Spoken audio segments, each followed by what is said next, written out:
Muy buenas noches, comunidad de Relatos de Terror García. Es un gusto de saludarlos. Los mejores relatos y experiencias y situaciones que ocurren del más allá y lo sobrenatural. Presenta. Historia. Narrada el descuartizador del Támesis. Narrada por Gabriel Antonio Pombo. ¿Pudo un asesino en serie, aún más sádico que Jack el Destripador, coexistir con él y cometer sus atroces hazañas en similar tiempo y lugar? Si así hubiese ocurrido, vale preguntarse por qué aquel pasó tan inadvertido y sin pena ni gloria en la historia del delito. No cabría descartar, a priori, que las presuntas víctimas de homicidio no fuesen más que piezas anatómicas birladas de salas de disección clínica, y arrojadas en el río Támesis y en otros puntos de la geografía británica por inescrupulosos guasones. Tampoco correspondería obviar que en la mayoría de las encuestas judiciales, celebradas a raíz de esos abominables hallazgos, el jurado no emitió un veredicto de asesinato premeditado. Ello fue así dado que los médicos forenses no fueron capaces de establecer con convicción que se trataba de crímenes. Formuladas estas salvedades, nos referiremos a esos cuerpos desmembrados, cuyas inquietantes apariciones dieron origen a la hipótesis del descuartizador del Támesis o del asesino del torso del Támesis. La sombra de ese presunto victimario se proyectó con ominosa fuerza por primera vez en mayo de 1887, en el pueblo del Valle del río Támesis, localidad de Raynham. Dos trabajadores portuarios extrajeron de las aguas un paquete que guardaba el torso de una mujer. Estaba ausente la cabeza y una porción superior del pecho. Durante los meses de mayo y junio, partes de ese mismo cuerpo emergieron en distintas zonas de Londres. Los médicos forenses consideraron que las mutilaciones denotaban algún grado de conocimiento anatómico, pero que el cadáver no había sido disecado para fines clínicos. En suma, avalaron la teoría de un homicidio. Los galenos no pudieron discernir la razón de la muerte ni acreditaron que un acto violento hubiese tenido lugar, por lo que el jurado convocado para la encuesta judicial regresó trayendo a la sala un ambiguo veredicto de found dead, encontrado muerto. La segunda eventual víctima de la serie de despojos humanos esparcidos en el río Támesis y sus aledaños fue advertida en septiembre de 1888, cuando cursaba su apogeo la cacería del exterminador de prostitutas de Whitechapel. El día 11 de aquel mes un brazo femenino fue avistado flotando en el río en la región de Pimlico. A su vez, el 28 de septiembre otro brazo se encontró a la vera de la carretera de Lambeth. Finalmente, el 2 de octubre se descubrió el torso de una mujer al cual le faltaba la cabeza. Ese fragmento se ubicó en los terrenos de la obra de construcción del nuevo Scotland Yard, y al suceso la prensa lo apodó el misterio de Whitehall en honor al nombre de la calle donde se emplazaba dicho edificio. Se llamó para estudiar los restos cadavéricos a varios forenses, entre ellos al Dr. Thomas Bond. Este profesional evaluó que, de tratarse de un crimen, el matador había justificado ostentar algún grado de conocimiento médico. En general, los cirujanos no pudieron dar con evidencia que dilucidase de qué forma pereció la infortunada difunta. El también forense Charles Alfred Hebert, o Ebert, ayudante de Bond, opinó que el brazo rescatado en el río pertenecía a aquel torso por la limpieza del corte asestado para separarlo del tronco y por el diámetro de las amputaciones que exhibía el cuerpo en donde le fueron arrancados los miembros. Tras examinar los brazos, apuntó que pensé que el brazo fue cortado por una persona que, si bien no era necesariamente un anatomista, sin duda sabía lo que estaba haciendo, pues conocía dónde estaban las articulaciones y daba muestras de que practicaba este tipo de cortes con bastante regularidad. La encuesta judicial subsiguiente se llevó a cabo el 8 de octubre bajo la presidencia del juez John Troutbeck, de Westminster. Se convocó al estrado a Frederick Wildbourne, primera persona en percatarse de los restos en el sótano del edificio. El testigo declaró que residía en el 17 de la avenida Mansell, en Clapham Junction, y trabajaba de carpintero para la empresa Grover & Sons en la obra de construcción de la nueva Scotland Yard. Manifestó que a las 6 en punto de la mañana del 1 de octubre se dirigió a las bóvedas para recuperar herramientas que allí guardaba, y vio lo que le pareció un abrigo raído tirado en una esquina. Ese sector estaba muy oscuro incluso en el medio del día, y no pudo dar con sus herramientas. Por la noche, a las 5:30, volvió a descender al escabroso reducto y notó que el paquete continuaba en el mismo sitio, aunque no despedía mal olor. Esta vez decidió avisar a otros 2 obreros, quienes destrabaron las ligaduras del cordel que rodeaba aquel envoltorio de ajados periódicos.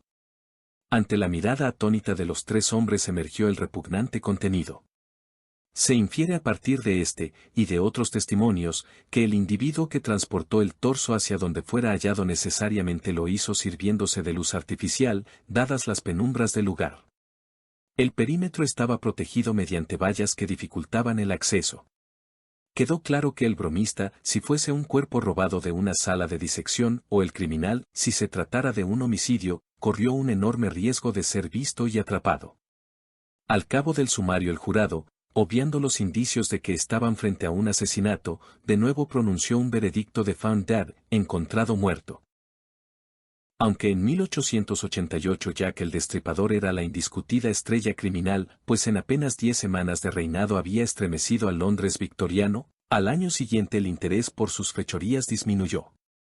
Para junio de 1889 7 meses habían transcurrido sin un ataque que pudiera serle endilgado, y se alentaba la esperanza de que su sanguinario ciclo hubiese concluido.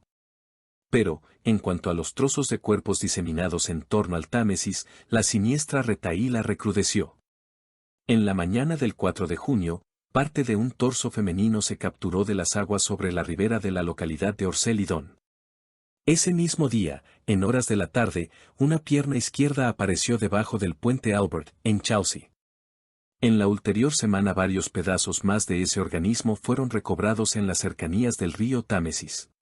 El influyente periódico Times de Londres, en su edición del 11 de junio de 1889, reprodujo un fúnebre resumen consignando que los restos humanos encontrados hasta ahora son los siguientes: martes, pierna izquierda y muslo en Battersea, parte inferior del abdomen en Orcelidón; jueves, el hígado cerca de Nan Elms, la parte superior del cuerpo en Battersea Park, el cuello y los hombros en Battersea; viernes, el pie derecho y parte de esa pierna en Wandsworth, la pierna y el pie izquierdos en Limehouse; sábado, el brazo izquierdo y la mano en Bankside, las nalgas y la pelvis en Battersea, en el muslo derecho en el Chelsea Embankment, y ayer, el brazo derecho y la mano en Bankside. Todos esos hallazgos originaron un sumario judicial que tuvo su inicio el 17 de junio de ese año.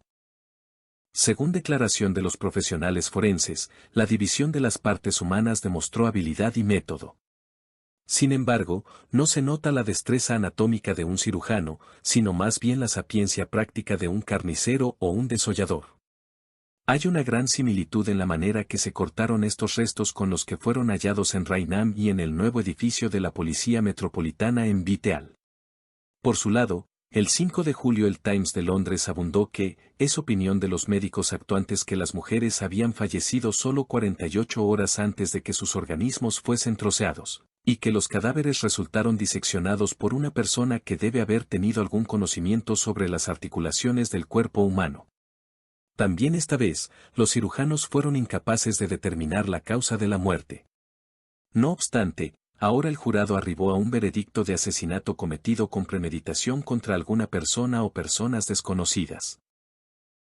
Al igual que antes aconteciera, no se pudo ubicar la testa de la presunta asesinada, pero ahora su identidad fue establecida. Gracias a cicatrices de los brazos se identificó a la fallecida como Elizabeth Jackson, una prostituta que ejercía su oficio en Chelsea. Se trataba de una ramera muy pobre que carecía de hogar y a menudo dormía en el parque de Battersea. Había adoptado el hábito de colarse entre las roturas de las rejas circundantes cuando en la noche cerraban las puertas de aquel lugar público.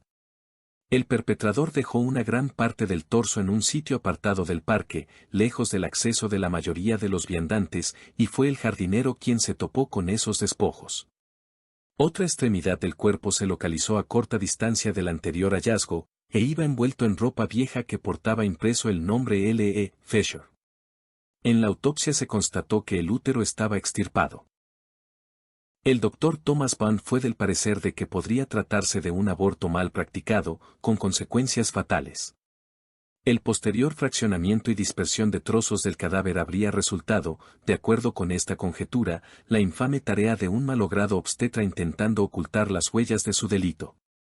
Sea como fuere, conocer la identidad de la oxisa, aunque resultó trascendente, no sirvió a la pesquisa policial pues en definitiva el caso quedó sin solucionar. El 17 de julio de 1889. Se perpetró en el este londinense el homicidio de la prostituta Alice Mackenzie, del cual se sospechó que pudo ser faena del destripador. La prensa se encargó de dar pábulo al temor de que el mutilador del East End irrumpía de nuevo. Todos los médicos intervinientes, excepto el doctor Thomas Bond, coincidieron en que aquel crimen no pertenecía al nefasto psicópata. Pero quien sí parecía haber retornado a sus andadas besánicas era el psicópata criminal apodado Descuartizador del Támesis o el asesino del torso de Támesis. El 10 de septiembre, el agente de la Policía Metropolitana William Panner cumplía su ronda a lo largo de la calle Pinchin, en Whitechapel, cuando dio con el torso de una mujer bajo un arco de ferrocarril. De igual manera que ocurrió con el caso de Alice Mackenzie, este tétrico episodio produjo una frenética actividad en la policía del distrito. Pocos minutos después de descubrirse el cadáver, el comisionado de la Policía Metropolitana y numerosos detectives que habían participado en la investigación del caso Ripe se hicieron presente en la escena del presunto delito. Oficialmente, los pesquisas incluyeron este eventual crimen en la categoría de los llamados asesinatos de Whitechapel o muertes de Whitechapel, atento al distrito donde apareció aquel cuerpo desmembrado. Pero, más allá de la localización geográfica, ponderando el modus operandi empleado y otros factores, este hallazgo cabría catalogarlo dentro de la saga atribuible al homicida de Torsos del Río, quien aquí habría mutado de hábitat a la hora de agredir. Alternativamente, se manejó que los restos constituían material de estudio anatómico desechado por estudiantes de medicina. Pero aún los investigadores que creían estar frente a un asesinato aceptaron, siguiendo la opinión forense, que no era una faena de Jack, dada la disimilitud entre las mutilaciones que aquel infligía con la amputación que presentaba ese cadáver. Si te gustó el relato, regálame un pulgar arriba, no olvides en dejar tus comentarios. Gracias por ser parte de esta comunidad. Saludos a todos nuestros seguidores. Hasta la próxima. Síguenos en nuestras redes sociales.